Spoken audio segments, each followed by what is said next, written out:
ഈ 90ാമത്തെ വയസ്സിലും ദേശത്ത് അനേക കുഞ്ഞുങ്ങൾക്ക് അറിവിൻ്റെ ആദ്യ അക്ഷരങ്ങൾ പകർന്നു കൊടുക്കുന്നതിനായിട്ട് ഇപ്പോഴും മനസ്സുള്ള ഒരു വ്യക്തിയാണ്. നമ്മൾ മനസ്സിലാക്കിയിട്ടുള്ള ഒരിക്കലും ഒരാളിനെയും ദ്രോഹിക്കാനോ അല്ലെങ്കിൽ അവർക്ക് ദോഷം വരാനോ അവർ നശിച്ചു പോകട്ടെ എന്ന് ചിന്തിക്കാനുള്ള മനസ്സ് ഞാൻ ഇന്നു വരെ കണ്ടിട്ടില്ല. എൻ്റെ സ്വപ്നങ്ങൾ യാഥാർത്ഥ്യമാക്കാൻ ഒരു ബേസ് ഇട്ട് തന്നത് അച്ചായനാണ്. സാധാരണ ആൾക്കാരിൽ നിന്നും കൂടുതൽ സോഷ്യൽ കമ്മിറ്റ്മെൻറ്റ് ഹൈ ആയിരുന്നു. ഇനിയൊരു ജന്മം ഉണ്ടെങ്കിലും അദ്ദേഹത്തിൻ്റെ മകനായി തന്നെ ജനിക്കണം എന്നാണ് എൻ്റെ ആഗ്രഹം.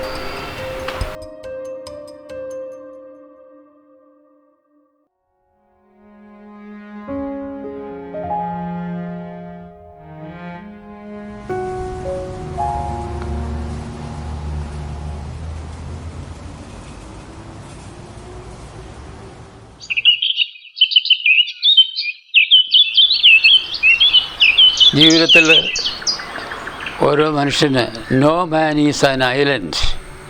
ആരും ഒറ്റപ്പെട്ട ഒരു ദ്വീപല്ല. ഒറ്റപ്പെട്ട ദ്വീപിൽ ഒരാളെ കൊണ്ടുവന്നാക്കിയാൽ അയാൾക്ക് അവിടെ സന്തോഷമായിട്ട് സമാധാനത്തോടെ ജീവിക്കാൻ പറ്റില്ല. അതുകൊണ്ട് അയാളുടെ ആശയങ്ങളും ആഗ്രഹങ്ങളും ചിന്തകളുമൊക്കെ കൈമാറുകയും അങ്ങനെ ഐക്യത്തോടെ കഴിയുകയും ചെയ്യുമ്പോൾ മാത്രമാണ് ജീവിതത്തിന് അർത്ഥമുണ്ടാകുന്നത്.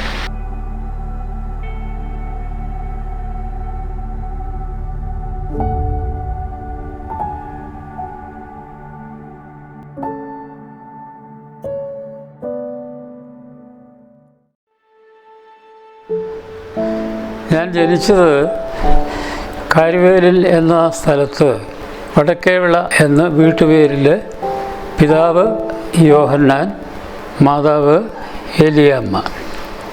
അപ്പോൾ ഞങ്ങൾ 6 മക്കളാണ്. 4 ആണ്, 2 പെണ്ണ്. ഞാനതിൽ 4-മൻ. ജീവിതം എന്ന് പറയുന്നത് വളരെ കഷ്ടപ്പാടിൽ വെറും കർഷകനായിരുന്നു എന്ന് പറയുമ്പോഴേ സമ്പന്നനായ കർഷകനല്ല, ഒരു കർഷക തൊഴിലാളി എന്ന് പറയുന്നതിൽ ദുരഭിമാനമൊന്നും ഞാൻ കാണുന്നില്ല. അയൽ വീടുകളിൽ, സമ്പന്നമായ വീടുകളിൽ ഈ വാഴയോ മറ്റോ നടുന്ന ഘട്ടമാണെങ്കിൽ അതിൽ നിന്ന് 3-4 വിത്ത് കൊണ്ടുവന്ന് വീട്ടിലെവിടെയെങ്കിലുമൊക്കെ കുഴിച്ചു വയ്ക്കും. അവിടുന്ന് കിട്ടുന്നതായ കൂലി കൊണ്ട് വീട്ടാവശ്യങ്ങൾക്ക് ആവശ്യമായ എല്ലാ കാര്യങ്ങളും വാങ്ങിക്കുകയും അങ്ങനെ ഈ 6 മക്കളെയും പോറ്റിക്കൊണ്ട് ഇരിക്കുന്ന സാഹചര്യത്തിലായിരുന്നു പിതാവിൻ്റെ മരണം. അന്ന് എനിക്ക് ഒരു 11-12 വയസ്സ് കാണും. പിതാവിൻ്റെ മരണവും അതിൻ്റെ സംസ്കാരത്തെയും ഒക്കെ കുറിച്ച് ആശുപത്രി ചികിത്സയിലായിരുന്നെന്നും മരിച്ചതിന് ശേഷം ഒരു കാളവണ്ടിയിൽ ഇന്നുള്ളതുപോലുള്ള വാനോ ആംബുലൻസോ മറ്റ് സംവിധാനങ്ങളൊന്നും അന്നില്ല. അപ്പോൾ മരിക്കുന്നവർ ഒരുവിധപ്പെട്ടവർ കാളവണ്ടി, പിന്നെ കുറച്ചുകൂടെ സമ്പന്നമായ നിലയിൽ ഉള്ളവർ വില്ലുവണ്ടി എന്ന് പറയും. കാളവണ്ടിയുടെ ഒരു പരിഷ്കൃത രൂപം. അപ്പോൾ പരിഷ്കൃത രൂപമായ അതിൽ പോകാനുള്ള സൗകര്യമൊന്നും ഇല്ലാത്തതുകൊണ്ട് കാളവണ്ടിയിലാണ് ആ ജഡം വീട്ടിൽ കൊണ്ടുവരുന്നത്. ഏത് സഹായവും ഏത് സമയത്ത് എത്തിക്കുന്നതിന് സന്നദ്ധനായ ഒരു പിതാവായിരുന്നു എൻ്റേത്.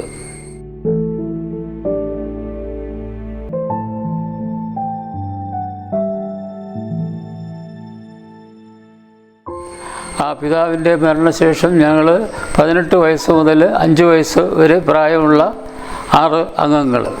അപ്പോൾ അവരെ പോറ്റേണ്ടതായ ചുമതല മാതാവിന്.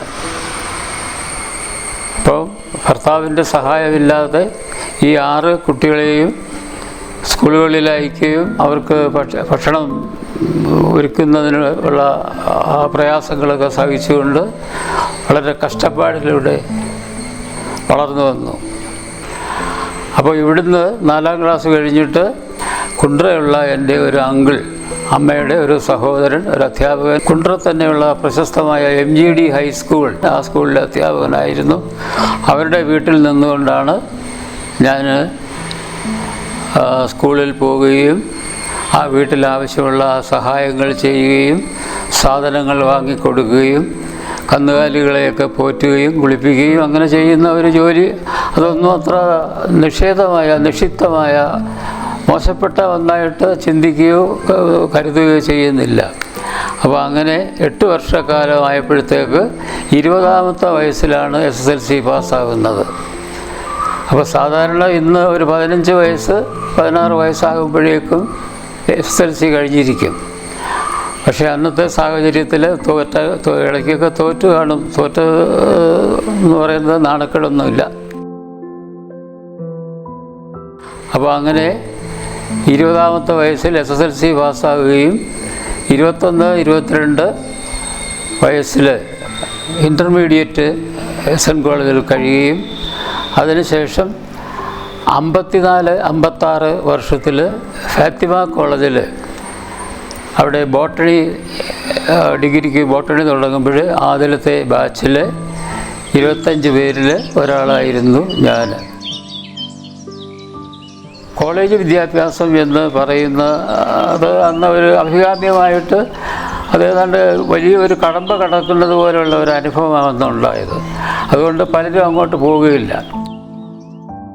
ഈ പ്രദേശത്ത് ആദ്യമായി ഗ്രാജുവേറ്റ് ചെയ്യുന്നത് 2-3 പേരുടെ കൂട്ടത്തിൽ ഒരാൾ ഞാനും ഉണ്ട്.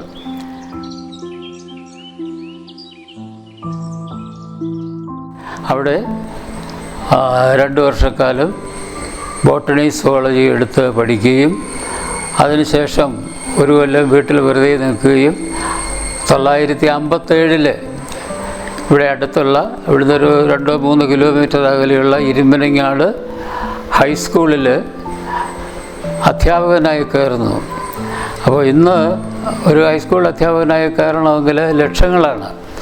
25 ലക്ഷം, 30 ലക്ഷം, 50 ലക്ഷം വരെ ഡൊണേഷൻ കൊടുത്തെങ്കിൽ മാത്രമേ ജോലി കിട്ടൂ. എനിക്കന്ന് ജോലി തന്നത് വെറും 500 രൂപ.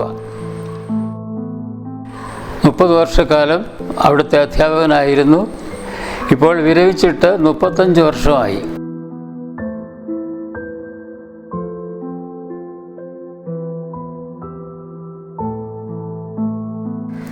ഉപദേശം തരുന്നതിന് ആളില്ല, പഠനത്തിന് സഹായിക്കുന്നതിനും ആളില്ല.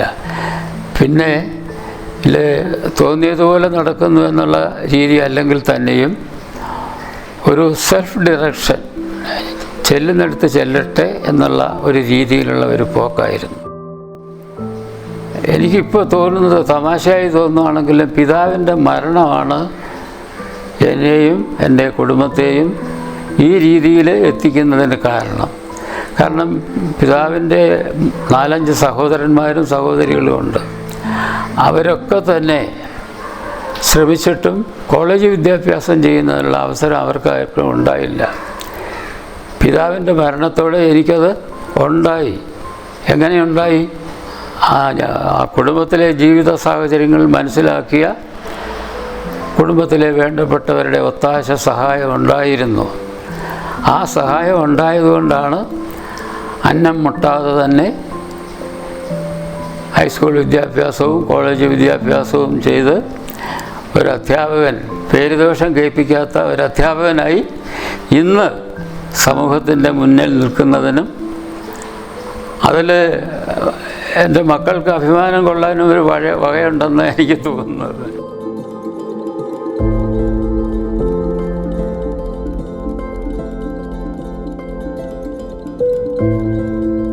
ദേശത്ത് അനേകായിരങ്ങൾ ബഹുമാനിക്കുകയും സ്നേഹിക്കുകയും ചെയ്യുന്ന ഒരു വ്യക്തിയാണ്.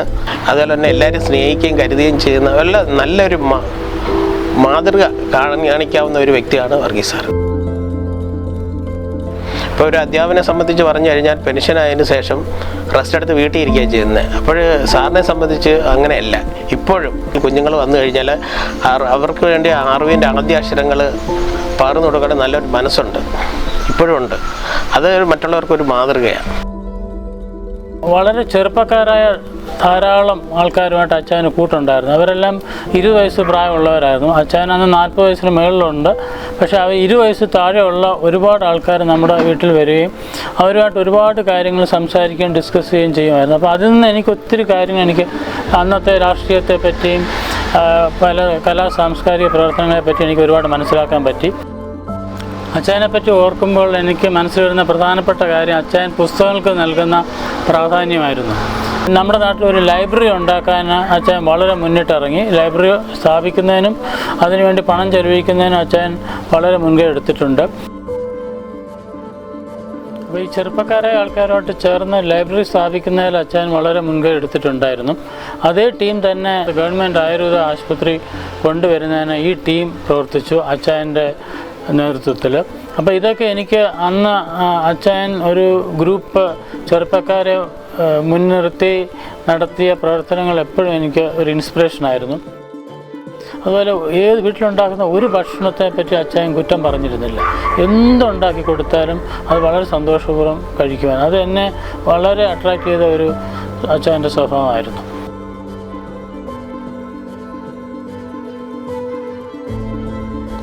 കല്യാണം കഴിച്ച് വന്ന സമയത്ത് എല്ലാവരും പറഞ്ഞാണ് വിട്ടത്. അവിടെ ചെന്ന് അവിടുത്തെ രീതിക്ക് അനുസരിച്ച് തന്നെ ജീവിക്കണം, സ്ട്രെയിറ്റ് ലൈനിൽ കൂടെ തന്നെ പോകണം, അവരെന്താണോ ആഗ്രഹിക്കുന്നത് അങ്ങനെ തന്നെ ചെയ്യണം. പക്ഷെ ഇവിടെ വന്നപ്പോഴാണ് മനസ്സിലായത് ഇവിടെ റൂൾസൊന്നും ഇല്ല. നമ്മളെ എങ്ങനെ ആയിരിക്കുന്നോ ആ രീതിയിൽ അക്സെപ്റ്റ് ചെയ്യുന്ന ആളാണ്. അതുപോലെ കുഞ്ഞുങ്ങളോട് സംസാരിക്കുമ്പോഴാണെങ്കിലും അവരുടെ ലെവലിലാണ് സംസാരിക്കുന്നത്, അല്ലാതെ വേറൊരു ലെവലിലല്ല. ആരോട് സംസാരിക്കുന്നോ അവർക്ക് ചേർന്ന് പോകുന്ന രീതിയിലാണ് അച്ഛൻ എപ്പോഴും സംസാരിക്കുന്നത്. ഒരു നല്ല ടീച്ചറിൻ്റെ ഒരു ഗുണമായിരിക്കാം.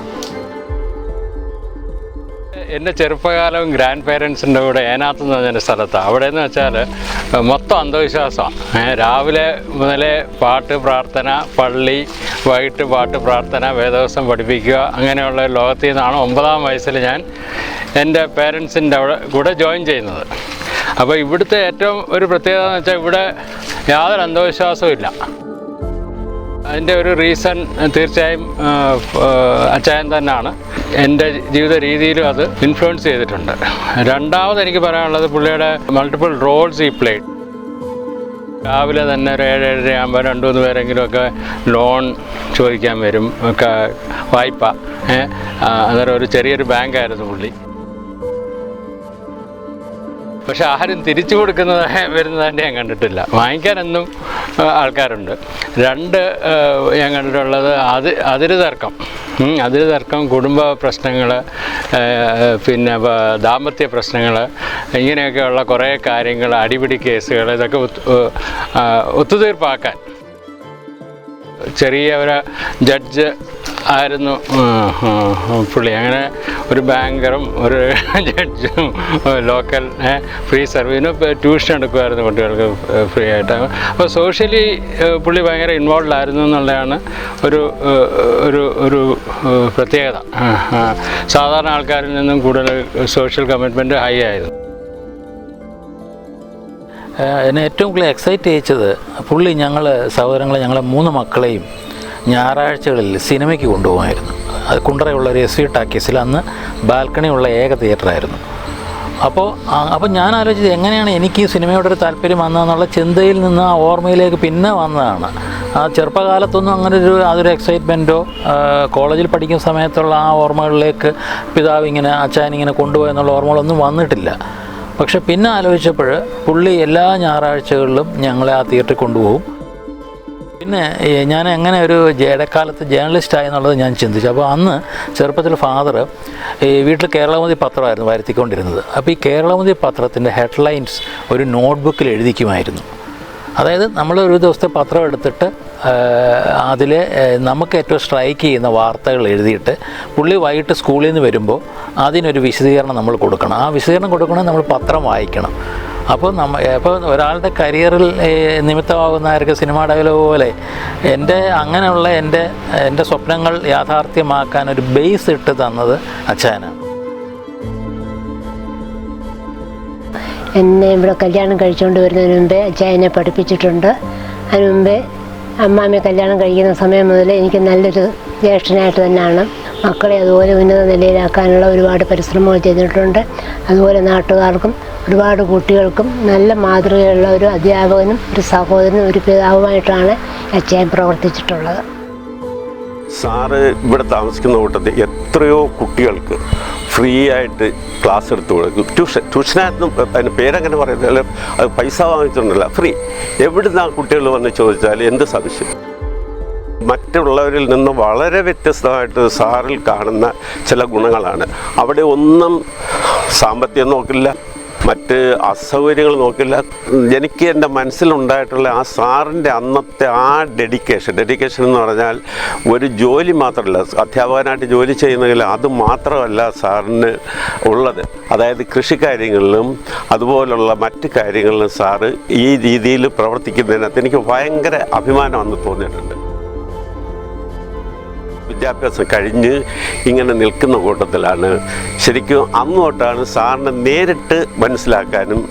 അപ്പോഴത്തേക്ക് ആ സമയമായപ്പോഴത്തേക്ക് സാറ് ഇവിടെ താമസമാകുകയും അന്ന് ഞങ്ങൾ ഇവിടുത്തെ കുറച്ച് ചെറുപ്പക്കാർ ചേർന്ന് ഇവിടെ ഒരു വായനശാല സ്ഥാപിക്കണം. കാരണം അന്ന് ഇവിടെ ഇല്ല, ഈ സ്ഥലത്തില്ല, ഒരു വായനശാല ഉണ്ടാക്കണം എന്നുള്ള ആ ഉദ്ദേശത്തോട് ഞങ്ങൾ ഇങ്ങനെ കൂട്ടായിട്ടൊരു തീരുമാനം എടുക്കുകയും അങ്ങനെ സാറുമായിട്ട് ആ രീതിയിൽ വന്ന് സാറുമായിട്ട് സംസാരിച്ചു. കാരണം ഞങ്ങൾക്ക് വേണ്ട ഗൈഡൻസ് തരാനുള്ള കഴിവ് അന്ന് സാറിനുണ്ട് എന്നുള്ള ആ ചിന്തയോടുകൂടി വന്ന് അങ്ങനെയാണ് ശരിക്കും നേരിട്ട് സാറുമായിട്ട് സംവദിക്കാനും സംസാരിക്കാനും ഒക്കെ അവസരം കിട്ടുക. അതിനുശേഷം അന്ന് മുതൽ ഇന്ന് വരെ ഞങ്ങൾ ആ ഒരു ബന്ധം ഇപ്പോഴും അത് ഇങ്ങനെ തുടർന്നു പോകുന്നുണ്ട്.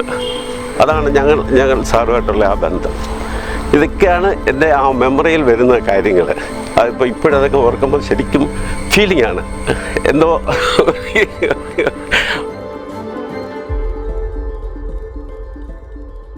വായനശാലയും മറ്റ് സംവിധാനങ്ങളും ഒന്നും ഇല്ലാതിരുന്ന ഒരു കാലഘട്ടം. ജാതിയുടെ ആ തള്ളൽ ഏറ്റവും കൂടുതൽ സാധാരണക്കാർക്ക് അനുഭവിക്കേണ്ടി വരുന്ന ഒരു കാലഘട്ടം.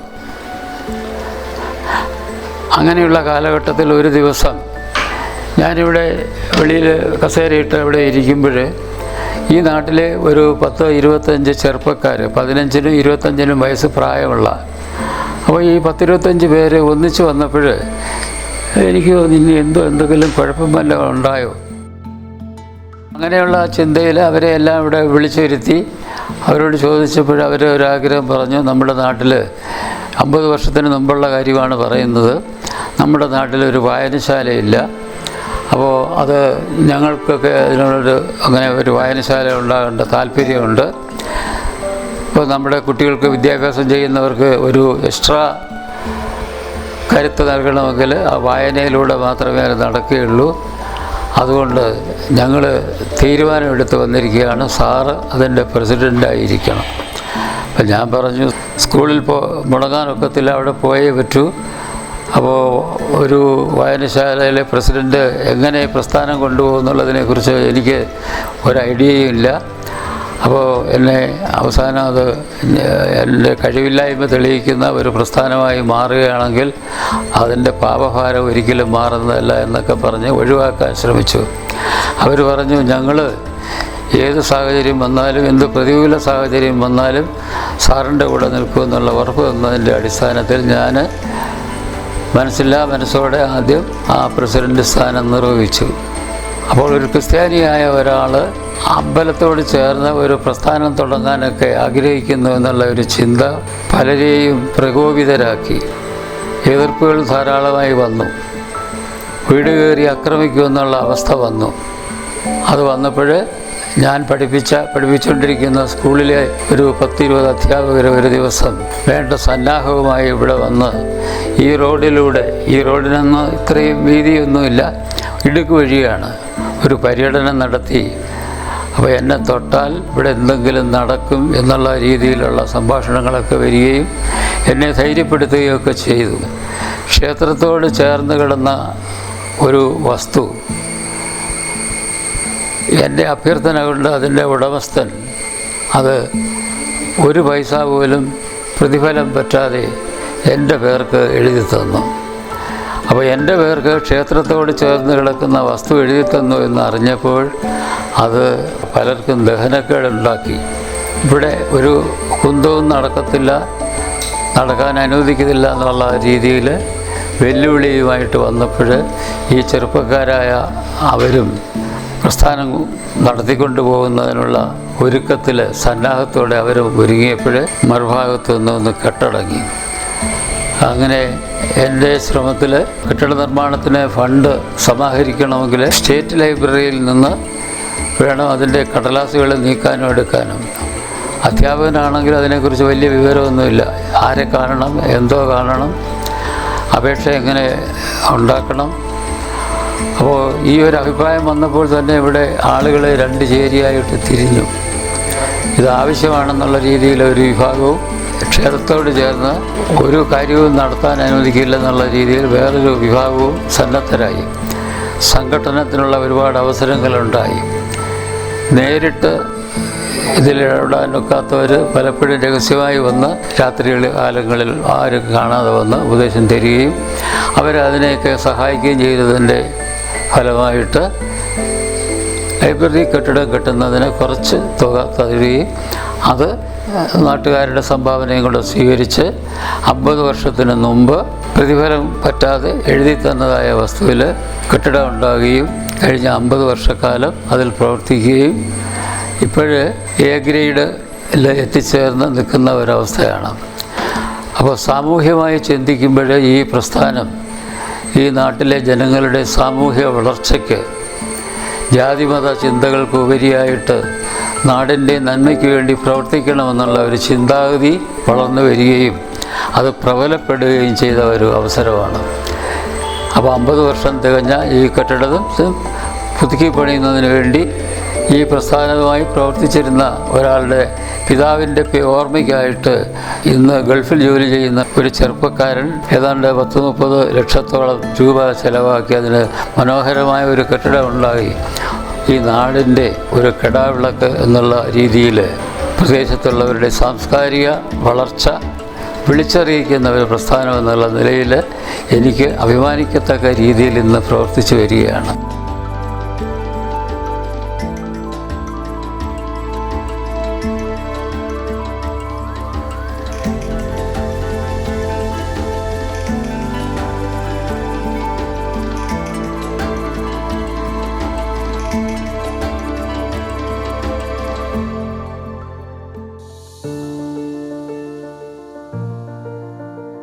വർഗീസ് സാറെന്ന് ഈ ദേശം മുഴുക്കെ അറിയപ്പെടുന്ന ഇപ്പാപ്പൻ എൻ്റെ ഫാദറിൻ്റെ ഇളയ സഹോദരനാണ്. എന്നെ സംബന്ധിച്ചാണെങ്കിൽ പിതൃസ്ഥാനം ഇപ്പാപ്പനുണ്ട്, അതുപോലെ തന്നെ ഗുരുസ്ഥാനമുണ്ട്. ഞാൻ വേറെ സ്കൂളിലാണ് പഠിച്ചിരുന്നെങ്കിലും എനിക്ക് ട്യൂഷൻ തന്നിരുന്നത് ഇപ്പാപ്പനാണ്. അപ്പോൾ ഞങ്ങൾക്കത് വളരെയധികം എൻ്റെ ജീവിതത്തിൽ ഇംഗ്ലീഷും ഗ്രാമറും ഒക്കെ പഠിക്കാനും അതെൻ്റെ ജീവിതത്തിൽ പ്രയോജനപ്പെടുത്താനും വളരെയധികം സഹായിച്ചത് ഇപ്പാപ്പൻ്റെ ആ സമയത്ത് എൻ്റെ ട്രെയിനിങ് കൊണ്ടാണ്. അപ്പച്ചനെക്കുറിച്ച് പറയുകയാണെങ്കിൽ എനിക്ക് ആദ്യാക്ഷരം കുറിച്ച് തന്നത് അപ്പച്ചനാണ്. അപ്പം അപ്പച്ചൻ എന്നെ പഠിപ്പിക്കാൻ ഭയങ്കര ഇഷ്ടമായിരുന്നു. ഇപ്പം ഞാൻ പഠിക്കുന്നത് ഡിഗ്രിയാണ്. ഞാൻ എടുത്തിരിക്കുന്ന മെയിൻ സബ്ജക്റ്റ് എന്ന് പറയുന്നത് ഇംഗ്ലീഷാണ്. സോ ഇംഗ്ലീഷ് എന്ന സബ്ജക്റ്റിനോട് എനിക്കൊരു ഇഷ്ടം തോന്നാനും എന്നെ ഇൻഫ്ലുവൻസ് ചെയ്തത് ഏറ്റവും വലിയൊരാൾ എൻ്റെ അപ്പച്ചനാണ്. ഞങ്ങൾ 4 കൊച്ചുമക്കളാണ്. അപ്പം ഞങ്ങൾ 4 പേരെ അപ്പച്ചന് ഭയങ്കര ജീവനാണ്. പ്രത്യേകിച്ച് എന്നോടൊരു ചെറിയ ഇഷ്ടക്കൂടുതലുണ്ടെന്നാണ് എൻ്റെ ഒരു വിശ്വാസം. ഞാനാണ് ഏക കൊച്ചുമകൻ. കുഞ്ഞുനാളിൽ അപ്പച്ചൻ ഇവിടെ അടുത്തൊരു സ്കൂളിൽ ഹെഡ് മാസ്റ്റർ ആയിരുന്നു. അപ്പം അവിടുത്തെ സ്കൂളിൽ ആനുവൽ ഡേ ആകുമ്പം അപ്പച്ചൻ എന്നെ കൊണ്ടുപോകും. അപ്പോൾ എനിക്ക് ഓർമ്മയുണ്ട് അപ്പച്ചൻ എന്നെ കൈ പിടിച്ച് ഇങ്ങനെ കൊണ്ടുപോകും. അപ്പോൾ അന്ന് ഞാൻ അപ്പച്ചൻ്റെ കൈ പിടിച്ച് നടക്കുമായിരുന്നു. ഇന്ന് പക്ഷേ അപ്പച്ചൻ എൻ്റെ കൈ പിടിച്ച് നടക്കുകയാണ്. പ്രായത്തിൻ്റേതായ വയ്യായ്കളുണ്ട്. അപ്പോൾ ചില സമയം വിഷമം തോന്നും. പക്ഷെ എന്നാലും ഇത്രയും 91 വർഷം ഹാപ്പി ആയിട്ട് ആരോഗ്യമായിട്ട് ഇരിക്കുന്നത് കാണുമ്പം ഒരുപാട് സന്തോഷം, ഒരു വലിയൊരു അനുഗ്രഹമാണ്. I am so blessed to be his only granddaughter.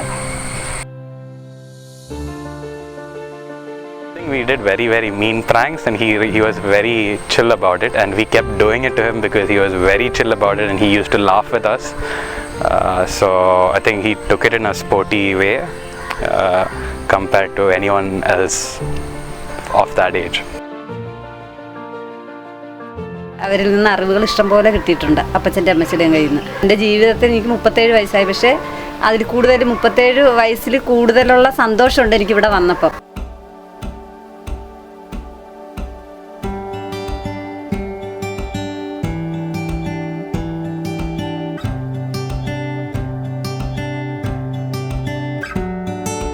ഈ TTC കഴിഞ്ഞ് അധ്യാപകരായ ഒരുപാട് പേര് ആലോചനയായിട്ട് ഈ പ്രദേശത്തുള്ളവരും അല്ലെങ്കിൽ അടുത്ത സ്ഥലത്ത് എന്നെക്കുറിച്ച് അറിയാവുന്നവരൊക്കെ വന്നെങ്കിലും ഞാൻ അതിനോട് വലിയ താല്പര്യമൊന്നും കാണിച്ചില്ല.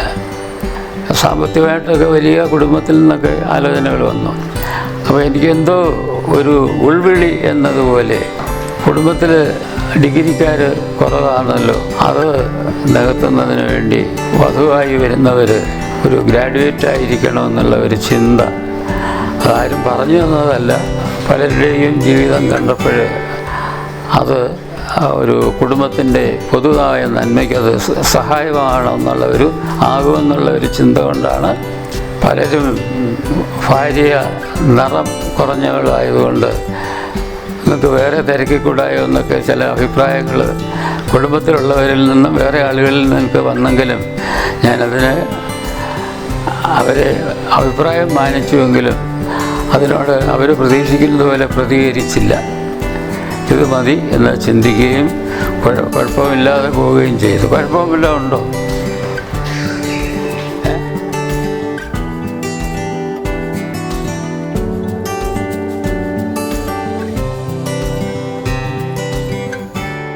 B.Ed പാസ്സായിട്ട് ഫസ്റ്റ് അപ്പോയിൻമെൻറ്റ് കൊട്ടാരക്കര പോലീസ് സ്റ്റേഷൻ്റെ ഇവിടുന്ന് അങ്ങോട്ട് ചെന്നാൽ ഇടതുവശത്ത് കാണുന്ന ട്രെയിനിങ് സ്കൂളിലാണ് ഞാൻ ജോലിയിൽ കയറുന്ന ആദ്യമായിട്ട്. 58-59 വർഷമാണ്. BSc കഴിഞ്ഞ് B.Edും കഴിഞ്ഞ് ആ സ്കൂളിലെ ടീച്ചറായിട്ട് ചെല്ലുക. വന്നപ്പോഴേ പുള്ളി എന്നെ അങ്ങ് എൻ്റെ ഡ്രസ്സിങ്ങും സിമ്പിൾ ഡ്രസ്സ്, മുടി തിരിച്ചിടുന്നവരും ഉണ്ടെന്ന്, മുടി പുറകോട്ടിട്ട് മുടി പിന്നെ റിബൺ കെട്ടിയാണ് സ്കൂളിൽ ചെല്ലുന്നത്. അപ്പോൾ ആ ഹെഡ് മാസ്റ്റർക്ക് കാത് കുത്തിയിട്ടില്ല, കഴുത്തേലൊരു പേർമാല മാത്രം. അപ്പോൾ സാറ് വിചാരിച്ചു നല്ലതായിട്ട് വളർത്തിയ ഒരു പെൺകുട്ടിയാണ് ഇവിടെ. ആ സാറിനെ കൊണ്ട് ഈ ഇരിക്കുന്ന എൻ്റെ പ്രിയപ്പെട്ട ഭർത്താവ് ഈ സാറിനെ കൊണ്ട് തന്നെ കല്യാണം കഴിപ്പിക്കണമെന്ന് എൻ്റെ ഹെഡ് മാസ്റ്റർ അങ്ങ് തീരുമാനിച്ചു. അല്ലേ അന്ന് എൻ്റെ കല്യാണം നടക്കത്തില്ല. സാറ് ചേട്ടനോട് പറഞ്ഞു, ഈ കല്യാണം നടത്തണം, ടീച്ചറിന് അനുയോജ്യനായ ഒരു ഭർത്താവാണ്, സൽസ്വഭാവി, ആ സ്കൂളിലെ മിടുമിടുക്കനായ അധ്യാപകൻ. ഞാൻ ക്ലാസ് കേട്ട് കഴിഞ്ഞു. ഇതൊക്കെ കേട്ടപ്പോൾ എൻ്റെ ഹെഡ് മാസ്റ്റർ പറഞ്ഞ് കേട്ടപ്പോൾ എൻ്റെ മനസ്സ് അദ്ദേഹത്തിൻ്റെ അടുത്തോട്ടങ്ങ് പോയി. അതേ എനിക്ക് പറയാൻ പറ്റൂ. ഫാദർ ചോദിച്ചു, നിനക്ക് എന്തുകൊണ്ട്? ഞാൻ പറഞ്ഞു, ഈ സാറ് പഠിപ്പിച്ച ക്ലാസ് എനിക്ക് ഭയങ്കരമായിട്ട് ഇഷ്ടപ്പെട്ടു. അപ്പോൾ എന്നോട് പറഞ്ഞു, എടി മോളെ, നിൻ്റെ കല്യാണം നടത്തുന്നത് നിങ്ങൾ രണ്ടുപേരും അധ്യാപകരാണ്, അധ്യാപക ദിനത്തിനന്ന് നിൻ്റെ കല്യാണം ഞാൻ നടത്തും. അപ്പോൾ എനിക്ക് സന്തോഷമായി. അധ്യാപക ദിനം, നല്ല സ്വഭാവമുള്ള അധ്യാപകൻ, ഹെഡ് മാസ്റ്ററുടെ കയ്യൊപ്പോട് കൂടിയ വാചകങ്ങൾ എന്നെ അതിൽ വീഴ്ത്തി.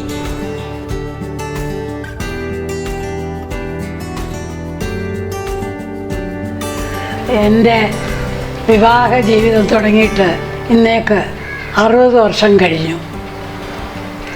ഈ ഇത്രയും വർഷത്തെ ജീവിതത്തിനിടയിൽ ഒരു ഭർത്താവെന്ന നിലയിൽ ഈ പേരോ എടിയെന്നോ നീയെന്നോ സംബോധന ചെയ്തിട്ടില്ല.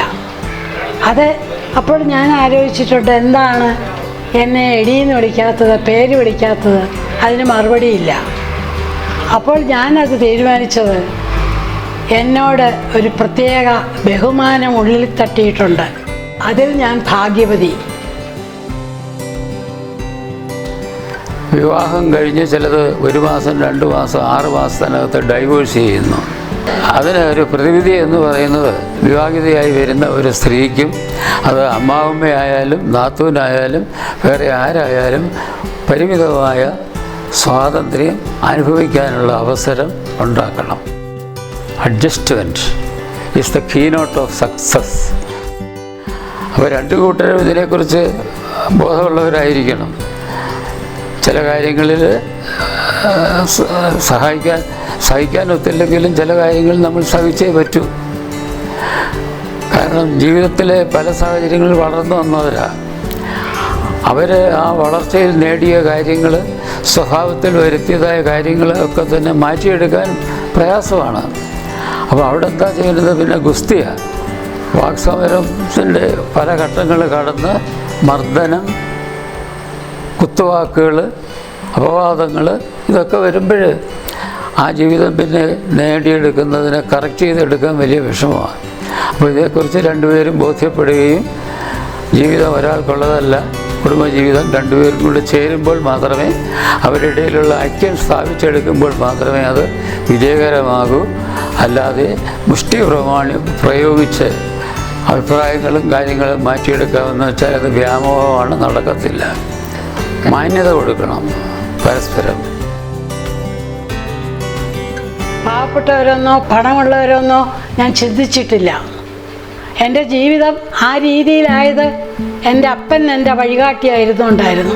ഇവിടെ വന്നപ്പോൾ എൻ്റെ ഭർത്താവും അതേ രീതിയിൽ. അങ്ങനെ എൻ്റെ വിവാഹ ജീവിതവും എൻ്റെ കുടുംബജീവിതവും ഇന്ന് വരെ സന്തോഷത്തോടെ പോകും.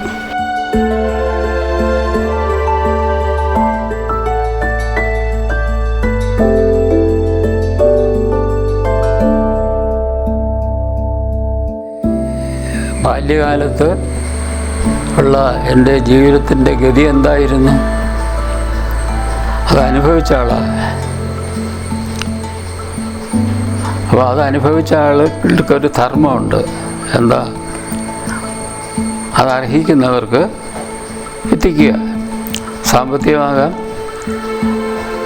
ഓരോ പ്രശ്നത്തിനുള്ള പരിഹാരമാർഗമാകാം, ഉപദേശങ്ങളും നിർദ്ദേശങ്ങളുമാകാം. അത് മനുഷ്യധർമ്മമാണ്. ആ മനുഷ്യധർമ്മത്തിൽ പങ്കാളിയാകുക എന്നുള്ളത് ഒരു ജീവിതത്തിലെ ആരെ സംബന്ധിച്ചും ജീവിതത്തിലെ ഒരു ആവശ്യമാണ്. സമൂഹത്തിൻ്റെ ആവശ്യങ്ങൾക്ക് കൂടി നിന്നു കൊടുക്കുക. ഒരാളെ അസസ് ചെയ്യേണ്ടത് എങ്ങനെയാണ്? അവരുടെ മക്കളിലൂടെയാണ്. ഇപ്പം മാതാപിതാക്കൾ അവരുടെ ധർമ്മം ശരിയായി നിർവഹിച്ച് വിദ്യാഭ്യാസ കാലഘട്ടത്തിലും ഇതര കാലഘട്ടത്തിലുമൊക്കെ ഒരു ലീഡിങ് ഫോഴ്സായിട്ട് പ്രവർത്തിക്കുകയാണെങ്കിൽ ആ മക്കളുടെ ഉയർച്ചയിലൂടെയാണ് നമ്മൾ മാതാപിതാക്കളെ അസസ് ചെയ്യേണ്ടത്, അവരെ വിലയിരുത്തേണ്ടത്. അതിൽ കൂടെയാണ്.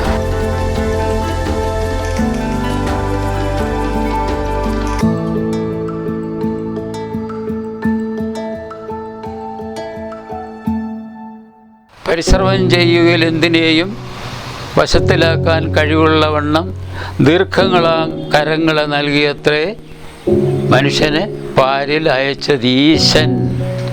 ഈശൻ മനുഷ്യനെ അയച്ചിരിക്കുന്നത് എന്തിനാ? എന്തിനേയും കരസ്ഥമാക്കുന്നതിന് വേണ്ടി. എന്തിനേയും കരസ്ഥമാക്കുക എന്ന് പറഞ്ഞാൽ അന്യൻ്റെ മുതൽ വെട്ടിപ്പിടിക്കുന്ന കാര്യമല്ല, അവന് പാരവെക്കുന്ന കാര്യമൊന്നുമല്ല ഇവിടെ പറയുന്നത്. അവനും കൂടെ പ്രയോജനം ഉണ്ടാക്കത്തക്ക രീതിയിൽ അവനും എന്നെപ്പോലെയുള്ള ഒരു മനുഷ്യനാണ്. എനിക്ക് എന്താവശ്യമുണ്ടോ കടമകളുണ്ടോ അതുപോലെ അവനും ആവശ്യങ്ങളും കടമകളും ഉണ്ട്. അതുകൊണ്ട് ഒളിച്ചോടരുത്. പിന്നെന്തോ ചെയ്യണം? ഒക്കുന്നതൊക്കെ ചെയ്യണം. അസാധാരണ ജീവിതം നയിച്ച ഒരു സാധാരണ മനുഷ്യൻ്റെതാണ് വർഗീസ് സാറിൻ്റെ ജീവിതകഥ. സാറിൻ്റെ നേട്ടങ്ങൾ അദ്ദേഹത്തിൻ്റെ സാഹചര്യങ്ങൾക്കപ്പുറം ഉയരാനുള്ള കഴിവിനെക്കുറിച്ചാണ് സംസാരിക്കുന്നത്. വളരെ എളിമയുള്ള സാഹചര്യത്തിൽ നിന്ന് വന്നിട്ടും ശക്തമായ സാമൂഹിക മനസാക്ഷിയും ധൈര്യവും ദൃഢനിശ്ചയവും അതിനു പുറമെ കുടുംബത്തോടും സുഹൃത്തുക്കളോടും സമൂഹത്തോടും അമിതമായ സ്നേഹമുള്ളൊരു മനുഷ്യൻ്റെ കഥ. ചുരുക്കി പറഞ്ഞാൽ എല്ലാവർക്കും മാതൃകയായ ഒരു നല്ല മനുഷ്യൻ്റെ കഥ. ഈ കഥ തുടരട്ടെ.